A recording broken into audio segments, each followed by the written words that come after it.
What's going on, everybody? Last week, I said a bunch of things that didn't happen. So I, for one, think an intro where I am dying is definitely appropriate. It's really disappointing because I was looking at this last week, and the yacht discounts were coming up kind of like frequently in the summer, but before that, there was just this massive gap. Like, it wasn't an important thing at all, and it was because they made this new mode in the summer, so I was kind of thinking that was over, and then it hit again, so they're obviously still interested in promoting the new Yacht series, so I will definitely keep an eye on that in the future. So as far as right now stands for next week, I will keep these same discounts in mind because they're even more overdue now, so any one of these are certainly likely to come up. And I'll go over that a little bit more in depth when we talk about the income later. But some good news is that the heist challenge from last week, we exceeded that by an order of magnitude. We ended up getting $1 trillion from the casino instead of only the 100 billion that we needed. So we will all be getting a free car soon. Let's get into the deals though. This week we have the Thrax, the T20, the $1 million Honda Civic. And then if you're a Twitch Prime member, you can get the Nightshade for pretty much free, the DR1, and then finally, for the 18th week in a row, the Vespucci Canals nightclub. Then you for sure want to get over to the casino and get this car because it is a great handling vehicle. Now, the name of this is pronounced autarch, which is a word that means a ruler who has absolute power. So if you're a GTA player that likes to send subliminal messages that you're the superior one in the room, then this is the perfect car for you. It's typically almost $2 million, and you'll be able to get it for free. So you're definitely going to want to get down to the casino and have a couple spins. Next up on the deals is all of the boats. If you go on to Dock Tees, you will be able to see that every single one of them is on sale. So while I recommend the Stromberg over the submarine, maybe it's time to go search the depths of the oceans or go on a nice sailing cruise or something. But if you want the biggest boat to show, it's going to be one of the yachts. If you get the Aquarius, you'll be able to save over $1 million on the base model. And it's going to save you a total of $3 million if you get all of the highest, most expensive discounts. Now, I'm more of a Pisces man myself, but this is what this looks like from the air. There's even enough room to park your $10 million jet. Now let's get out and have a look around. Now, one of the best features, in my opinion, is the hot tub, and I like spending a lot of time in there in the winter. Another cool feature is you can name your yacht whatever you want. Mine's just a big piece of ship. Then on the inside, there's a bunch of fancy-looking beds and bedrooms. There's this cool vase here that you can put flowers in. And then, of course, there's a bar where you can drink all your favorite drinks until you die from alcohol poisoning. If you get tired of the view, fuel is a little bit expensive, but you can spend $25,000 and move the boat wherever you want on the map. I think they should just change this to where you can drive it, because then the yacht would be probably the coolest thing in the game. Now, the yacht comes with a few different ways that you can make money from it. My favorite is piracy prevention. If somebody comes to attack you, you want to hold down this spot right here. But 80% of the time, it's how high can you jump the boats? And if I'm not doing that, I usually like just sitting in the hot tub with my sweatshirt on. This will also save you time when you go to do laundry. Sometimes I just leave the boat entirely and see if anybody will come and mess with it. When VIP money is doubled, you'll be getting $60,000 for 10 minutes, which isn't bad. Whatever the case, it will take a long time for the yacht to pay itself off, but $30,000 on demand isn't too bad. Now, the reason they're promoting this is because of this mode. It's called a Super Yacht Life. It takes you into one of several missions that you can do. Now, you can spawn your own helicopters on it if it will help you out with the mission. Some of them it helps, some of it doesn't. On this one, it didn't really help. Basically, you have to come in here and steal the Tula. And then you want to fill up with water by just landing in the ocean. Next, you'll be dumping the water on all of the fires that you find. Once all the fires have been put out, you just fly back to your yacht and you land at the little yellow thing outside of it, And these are all 3 times the money right now. I got $40,000 for a little less than 10 minutes. So that seems like it pays pretty well. Now, if you don't own a yacht and you can't get in on a few missions with one of your friends, then you can go into the menu and some of the missions are 2 times money. This includes the Diamond Adversary mode, and most of the land races are triple money.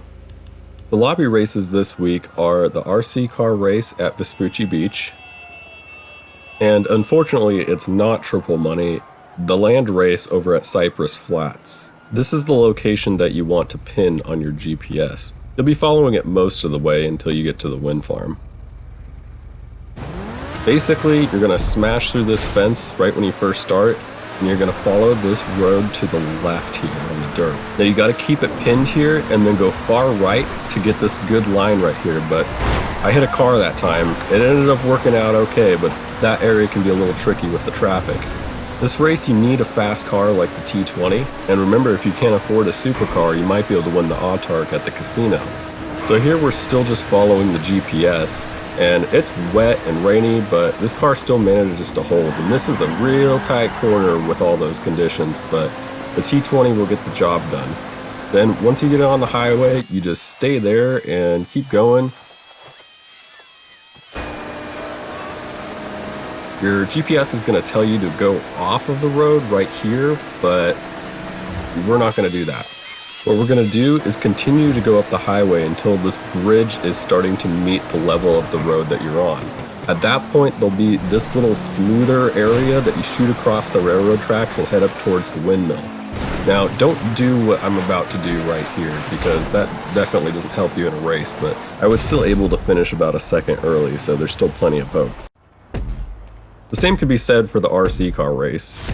I think you could go at this race at about 90% of full speed the whole time and make it with plenty of time to spare.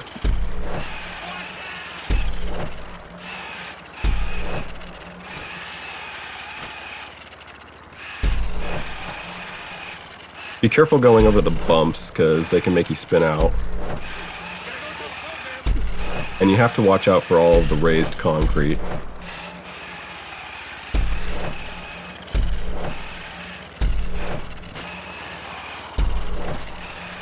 And the people that are walking around.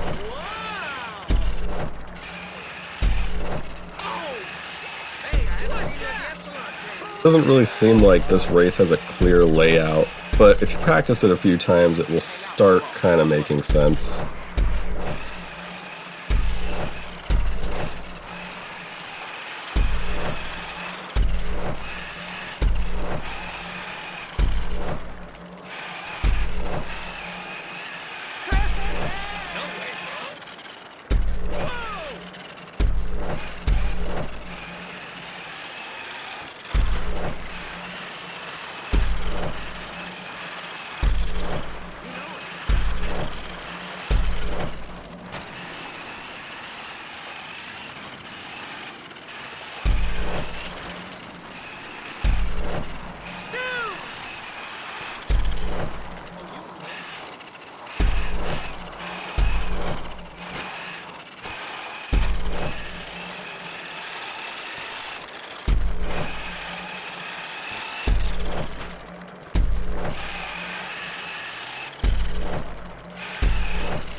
And that's it.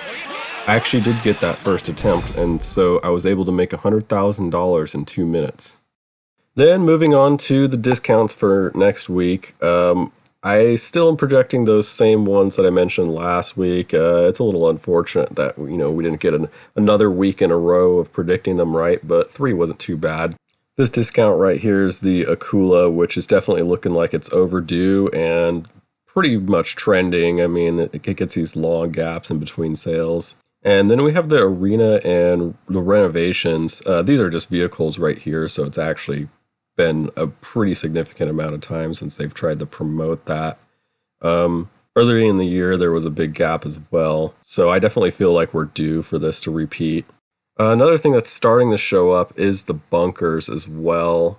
The gaps earlier in the year seem to be pretty consistent with about what's happening now. We might still be another week or two out from that. This is one that I didn't mention in last week's projections, but it's getting to where it will probably be pretty soon.